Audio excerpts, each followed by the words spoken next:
बना रहे, इसीलिए दोनों हाथ उठा करके जय हो।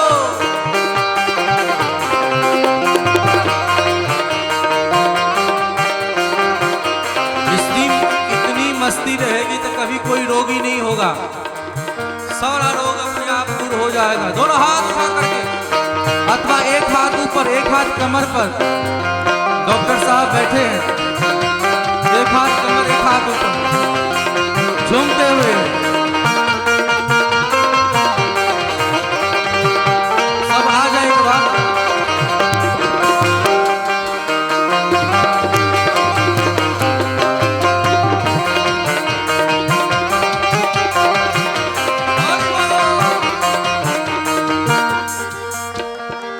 हरदम अब तो रहूं मस्तानी, हरदम अब तो रहूं मस्तानी, हरदम अब तो रहूं मस्तानी, हरदम अब तो रहूं मस्तानी। लोक लाज दीनी विसरानी, लोक लाज दीनी वही विसरानी, लोक लाज दीनी विसरानी, लोक लाज दीनी विसरानी। रूप रास अंग अंग समानी, दोनों हाथ गाऊं जय हो, तो गाऊं तो गाऊं खुशी के गीत, दुनिया क्या जाने, तो गाऊं खुशी के गीत, दुनिया क्या श्री राधे।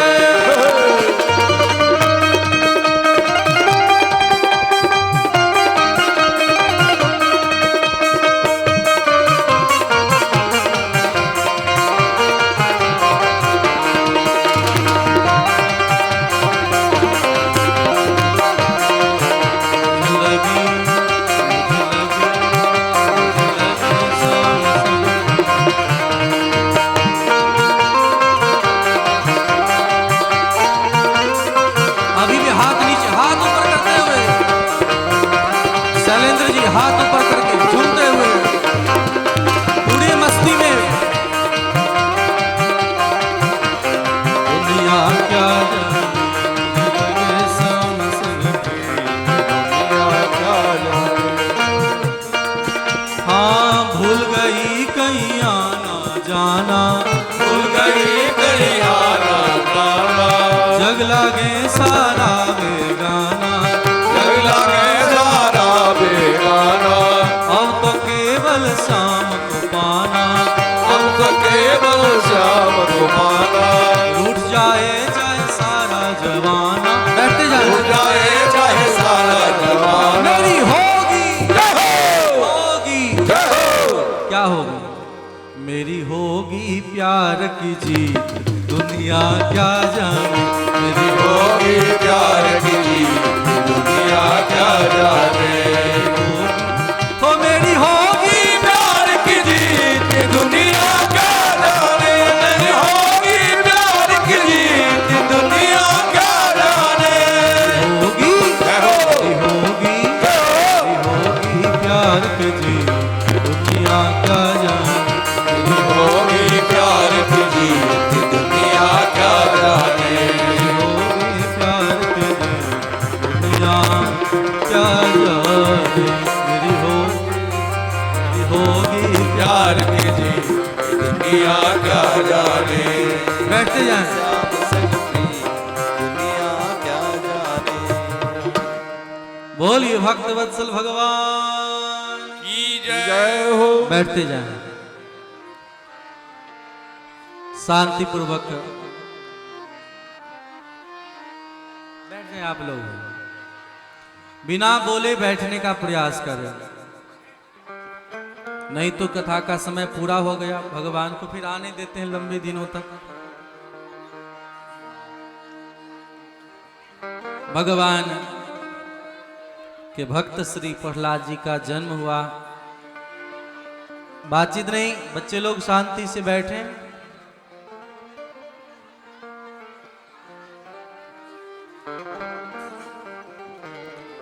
प्रहलाद जी का जन्म हुआ, ध्यान देंगे।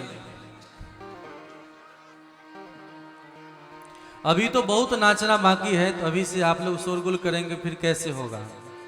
शांति बना करके रखें, और बाहर प्रोजेक्टर पर भी आप लोग देख सकते हैं जिन्हें ठंड लगती हो तो घर भी जा सकते हैं आराम से, वहां तक आवाज आती हो तो, लेकिन शांति बना करके रहें।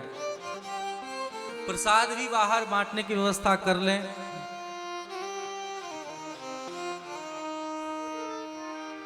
बोलिए भक्त वत्सल भगवान की जय हो।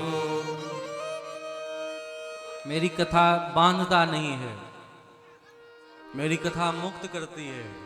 आजादी का आप आजाद हैं, आजाद हिंद फौज। कोई प्रेशर नहीं, जितना ही सुनना हो, जितना ही धारण करना हो करें।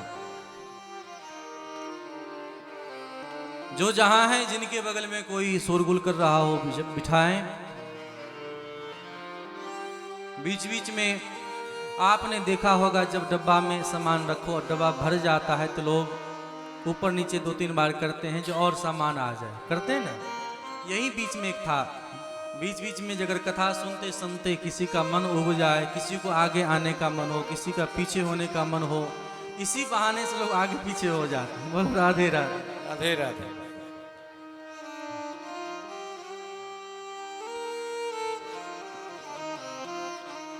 तो प्रहलाद जी का, बच्चे का जन्म कैसा हो ध्यान देना चाहिए। प्रहलाद जी महाराज का जन्म हुआ, हिरण्यकश्यप तपस्या करके भगवान को प्रसन्न किया। शिव और ब्रह्मा प्रसन्न होकर के वरदान मांगने के लिए कहते हैं। ध्यान देंगे तो गहराई से समझ में आएगी, और नहीं तो फिर कहानी बोल के निकल जाऊंगा। कहानी पता है आप सबों को, इसलिए कहानी पर मैं जोर नहीं दे रहा। कहानी का जो दर्शन है,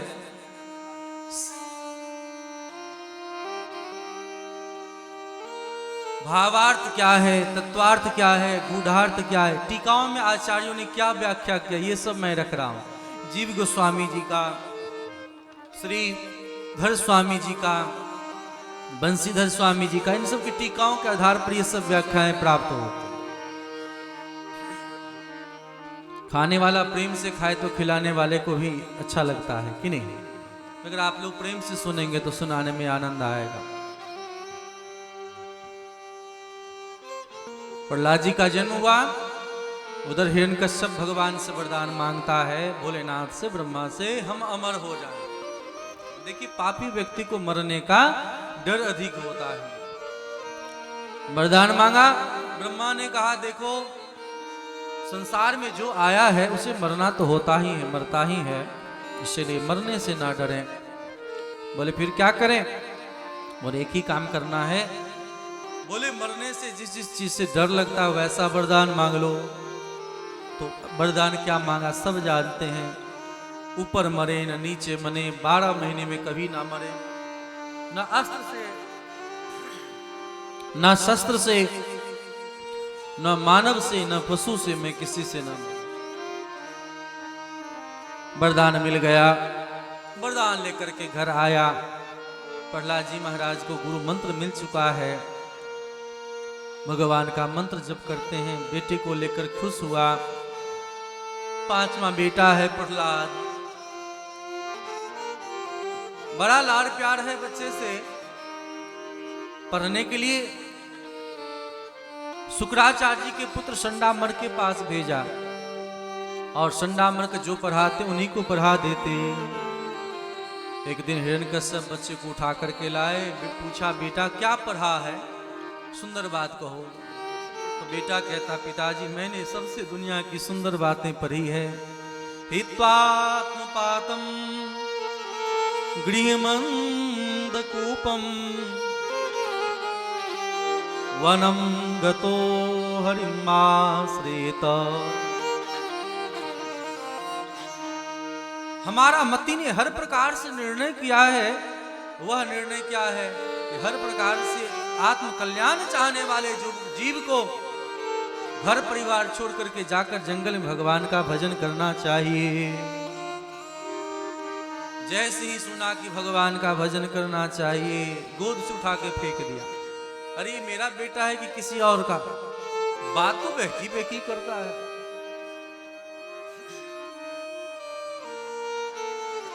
पुनः भेज दिया गुरुकुल में। वहां गया तो लाख लोग पढ़ा करके थक गए, नहीं पढ़ पा रहे हैं। सबको अलग बिठा करके कीर्तन करवाते, जप करवाते, खेल खिलाते। बालक सब ने कहा, करे तुमने कहाँ सीखा ये सब? इतनी बात, बच्चे हो लेकिन हम लोगों को तो कोई ज्ञान नहीं दिया। बोले ये सब हमारे गुरुदेव ने सिखाया। बोले कौन गुरुदेव? तो श्री नारद जी महाराज ने। महात्म्य आपने सुना, जयति जगति मायाम यस काया नमस्ते, वचन रचन में कम केवलम चाकलैया, ध्रुव पदम अपियातो यत कृपातो ध्रुवोयम, सकल कुशल पात्रम ब्रह्मपुत्रम नतास्मि। काया नमस्ते, कयादु नंदन श्री प्रहलाद जी महाराज। आज पुनः हिरण्यकश्यप ने बच्चों को पुकारा है। जब सामने आया, गोद में उठाया, बेटा सबसे प्यारी बात सुना। क्या पढ़ा है? तो प्रहलाद जी कहते हैं, पिताजी मैं जानता हूं आप कहते हैं कि अच्छी बात सुनाओ, लेकिन आपको पसंद सबसे घटिया बात है। लेकिन आपने अच्छा कहा तो अच्छा ही सुनाते हैं। भगवान की भक्ति 9 प्रकार से करनी चाहिए। कौन सी? श्रवणम कीर्तनम विष्णु स्मरणम पाद सेवनम अर्चनम वंदनम दास्यम सख्यम आत्मनिवेदनम। भगवान की भक्ति 9 प्रकार से क्यों जाए? सुना है। क्रोध से आग बबूला हो गया हिरण्यकश्यप, नीचे पटका, मारने का कोई उपक्रम न छोड़ा। पहाड़ से फेंका, जहर पिलाया, सांप से कटवाया, हाथी से कुचलवाया। कहीं नहीं मरा तो अपनी बहन होलिका से कहा कि जला दो। होलिका जल गई, बालक बच गया। भगवान के भजन करने वाले को कोई परेशान नहीं कर सकता है, या परेशान कर दे तो कुछ देर के लिए। सत्य परेशान हो सकता है, पराजित कभी नहीं होगा। सत्य के सबसे बड़ा परिचय क्या है पता है? सत्य का सबसे बड़ा परिचय है कि उसे सोचना नहीं पड़ता। उसे सोचने के लिए, विचार करने के लिए कोई बात ही नहीं है। झूठ बोलने के लिए सोचना पड़ता है, क्या बोलें, कैसे बोलें, कितना बहाना किया जाए। जब कहीं नहीं मरा, भगवान का भजन करता ही रहा, अंत में खुद मारने के लिए तैयार हो गया। आज हिरण्यकश्यप कह रहा, बता तेरा भगवान कहाँ है? प्रहलाद जी कहते, मेरे भगवान कहाँ नहीं है, अस कहूँ कहाँ जहाँ प्रभु नाही। भगवान हर जगह है। तो ले आज मैं अपने हाथ से तुझे मारता हूँ। बता, जड़ में भी चेतन में भी? बोले हाँ, जड़ चेतन में भी भगवान है। तलवार निकाला, जैसे ही कहा आज मैं इस खम्भ में तेरे भगवान को मारता हूँ। जैसे खम्भ पर तलवार चलाया, विकराल भयंकर आवाज के साथ खम्भ फटा और देखते देखते उसमें से नरसिंह भगवान प्रकट हो गए, आधे नर आधे सिंह के रूप में। और जीभ लपलपाते भगवान जोरदार आवाज करते हुए प्रकट हुए, हे मूढ़ हिरण्यकश्यप, मैं तेरा वध करूंगा, मैं तेरा काल हूं, आ मुझसे लड़ भी। बोलिए श्री नरसिंह भगवान की जय हो, नरसिंह भगवान की जय हो। इस प्रकार देखते देखते आज पैतरा बदलते हुए हिरण्यकश्यप को उन्होंने मार डाला है। हिरण्यकश्यप पहले तो प्रश्न सब किया बहुत तरह का कि मुझे तो कोई नहीं मार सकता था, आप कैसे मार रहे हो? न दिन न रात। बोलिए सायंकाल है, अभी 7 ही बजा है।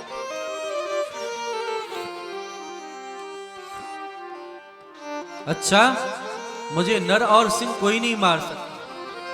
भगवान ने कहा मैं नरसिंह हूं, न अस्त्र न शस्त्र। तो बोले नाखून से मार रहा हूं, ऊपर न नीचे। बोले गोद में मार रहा हूं, ब्रह्मा के बनाए किसी दिनों में नहीं। बोले ये 13वां महीना है, पुरुषोत्तम मास अभी जो गया है लॉकडाउन में, ये पुरुषोत्तम मास मलमास है। सुन करके आज उनके प्राण पखेरु उड़ गए। भगवान श्री नरसिंह के मन में इतना क्रोध है कि इनके भक्तों को कोई कष्ट दे रहा है। आज क्रोध शांत नहीं हो रहा, पूरे आंत को लपेट लिए हैं। हिरण्यकश्यप के क्रोध शांत नहीं हो रहा है। इनके मर जाने पर, हिरण्यकश्यप के मर जाने पर देवराज इंद्र सब आए स्तुति करने के लिए। अलग अलग सबकी स्तुति है। लक्ष्मी महारानी आई आरती का थाल लेकर के, प्रभु बहुत मेहनत आपने किया। भगवान इतने जोर से हुंकारी भरी, कहां थाली फेंक करके लक्ष्मी भागी पता ही नहीं चला। तब सबने कहा क्या करना चाहिए। तब एक उपाय बतलाया कि देखो जब पति बहुत क्रोधित हो तो बच्चे को भेज देती हैं माताएं, भेजती है ना, बच्चे जैसे ही गए तो सारा क्रोध शांत हो जाता है, बुद्धिमानी है। उसी प्रकार लक्ष्मी महारानी ने प्रहलाद जी से कहा बेटा तुम ही जाओ, भगवान बहुत क्रोधित हैं, तुम जाओगे तो क्रोध शांत हो जाएगा। प्रहलाद जी महाराज आगे गए, जैसे ही आगे गए भगवान नरसिंह की आंखों से आंसू बहने लगे। झटपट गोद में उठा लिया, हृदय से लगा लिया, पूरे अंगों को चूमा है भगवान ने। बेटा मेरे कारण तुम्हें बड़ा कष्ट हुआ, एक भगवान से भक्ति करने के कारण ही तो प्रहलाद जी को कष्ट हुआ। लेकिन प्रहलाद जी ने कहा प्रभु मुझे कष्ट कहाँ हुआ, हर पल तो आप रक्षा कर रहे थे।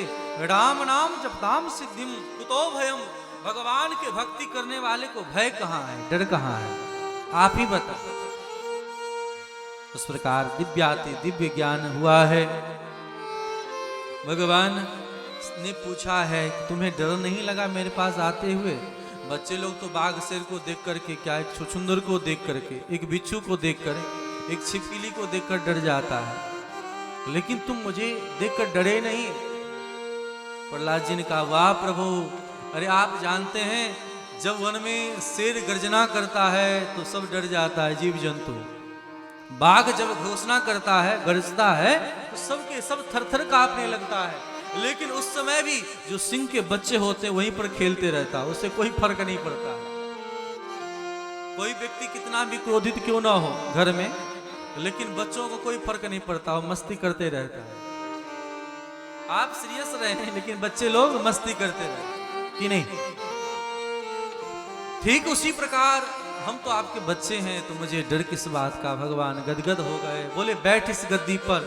बोले नहीं प्रभु गद्दी पर नहीं बैठूंगा, गद्दी पर बैठने का बहुत बड़ा अहंकार हो जाता है, मोह हो जाता है, खुजली के समान है ये गद्दी। क्या है, कोई सम्मान करे, कोई आपका बड़प्पन करे, प्रशंसा करे तो अहंकार हो जाता है महाराज, खुजली के समान। जैसे खुजलाने में तो बड़ा अच्छा लगता है, शरीर में फोड़ा फुंसी हो जाए तो खुजलाने में बड़ा मजा आता है, लेकिन परिणाम दुख देता है।